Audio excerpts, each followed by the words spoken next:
ఈ చీరకి ఇలా 2 సైడ్స్ బార్డర్ ఇచ్చారు. 2 సైడ్స్ కూడా సేమ్ లెంగ్త్‌లోనే బార్డర్ ఉంది.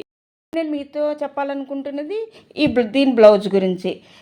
బ్లౌజ్‌కి ఇలాగా చిన్న చిన్న బుటీస్ వచ్చి ఇలా బార్డర్ ఇచ్చారు హ్యాండ్స్‌కి. మీకు గుర్తుందా? ఇదివరకు మనం ఒకప్పుడు విత్ బ్లౌజ్ అంటే చాలా ఇష్టపడేవాళ్ళం. ఆహా! విత్ బ్లౌజ్ వచ్చింది చీరకే అనుకునేవాళ్ళం. ఆ రోజులు వెళ్ళిపోయి ప్రతి ఒక్క సారీకి విత్ బ్లౌజ్ అనేది ఇప్పుడు మనకి ట్రెండ్ అయిపోయింది. అయితే ఇప్పుడు ఆ ట్రెండ్ కూడా పోయింది.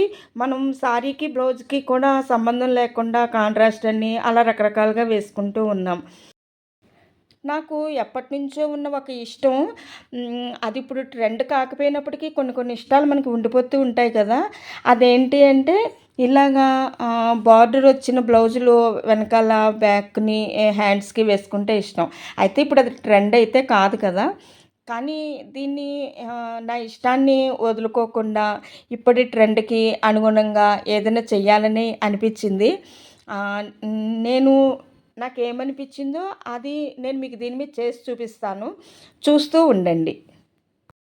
ఫ్రెండ్స్, నా కాన్సెప్ట్ ఏంటి అంటే ఇలా జరీ బార్డర్ వచ్చిన విత్ బ్లౌజులను కూడా మనం ట్రెండీగా ఎలా చేసుకోవచ్చు.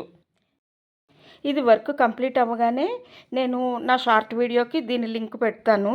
చూస్తూ ఉండండి. నా ఛానల్‌ని ఫాలో అవుతూ ఉండండి.